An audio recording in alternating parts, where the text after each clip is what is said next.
হাজার বছর আগের একটা আরব প্রবাদ আছে যেটা আজকের সোশ্যাল মিডিয়া যুগের জন্য ভয়ঙ্কর অ্যাকুরেট। আগে গল্পটা বলি। এক লোকের উট হারিয়ে গেল, অনেক খোঁজাখুঁজি করেও কোথাও পেল না। সে মানত করলো উট ফিরে পেলে সে সেটাকে মাত্র 1 দিরহামে বেচে দেবে। কদিন পর উটটা ফিরে এলো আর সে পড়লো মহাবিপদে। এত দামি উট মাত্র 1 দিরহামে কিভাবে দিবে? তাই সে একটা কাজ করলো, উটের সাথে একটা বিড়াল বেঁধে দিল। তারপর বাজারে গিয়ে ঘোষণা দিল উট বিক্রি হবে মাত্র 1 দিরহামে, বিড়ালটা বিক্রি হবে 1000 দিরহামে, কিন্তু শর্ত হলো দুটো একসাথে কিনতে হবে। আর বাজারের লোকজন আফসোস করে বলতে লাগলো মা আর খজাল জামালা লাউলাল হিরর, অর্থাৎ উটটা কতই না সস্তা হতো যদি সাথে বিড়ালটা না থাকতো। সেই থেকে এই কথাটা আরবি ভাষার প্রবাদ হয়ে গেল। কিন্তু এটা বাজারের গল্প না, এটা ক্যাট অ্যান্ড ক্যামেলের গল্পও না, এই গল্পটা মানুষের। কারণ রিয়েল লাইফে আমরা প্রায় দেখি খুব ভালো কিছুর সাথে এমন কিছু যুক্ত থাকে যেটা হয়তো ভালো জিনিসটার গ্রহণযোগ্যতা কমিয়ে দেয়। ধরেন একজন মানুষ যে জেনুইনলি খুবই ভালো কিন্তু প্রচন্ড অহংকারী, একজন ব্রিলিয়ান্ট সুপার ট্যালেন্টেড মানুষ কিন্তু সে বদমেজাজি, রাগী, বাজে অ্যাটিটিউড, বা একটা সুন্দর রিলেশনশিপ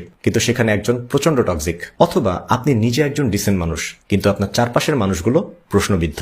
এই জিনিসগুলো আমাদের অথরিটি নষ্ট করে। আর সোশ্যাল মিডিয়ার যুগে এটা তো আরো বেশি ঘটে। একটা ইউজফুল মেসেজের সাথে একটু ইগো মিশে গেল, একটা চ্যারিটি কাজের মধ্যে একটু শো অফ ঢুকে গেল, অথবা একটা ইন্টেলেকচুয়াল ডিসকাশনের মধ্যে একটু ডিসরেসপেক্ট যোগ হয়ে গেল। ব্যাস, একটা ছোট নেতিবাচক বৈশিষ্ট্য আপনার হাজারো ইতিবাচক অর্জনকে ঢেকে দিতে পারে। যখন সত্যের সাথে মিথ্যার মিশ্রণ ঘটে অথবা ভালোর সাথে খারাপের, তখন মানুষ ভালোটা ভুলে গেলেও যা কিছু মন্দ সেটাই বেশি মনে রাখে। ইংরেজিতে বলে one bad Apple spoils the barrel. তাই মাঝে মাঝে নিজেকে জিজ্ঞেস করুন আমার উট কোনটা, মানে আপনার সবচেয়ে ভালো দিক কোনটা, আপনার মেধা, সম্পর্ক, কাজ নাকি চরিত্র?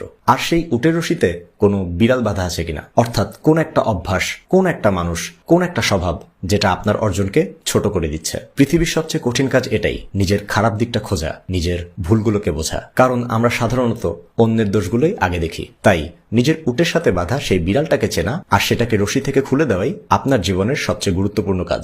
কারণ জীবন সবসময় আমাদের উট হারানোর ভয় দেখালেও অনেকের জীবন নষ্ট হয় উটের জন্য নয়, বরং তার সাথে বাঁধা বিড়ালের জন্য।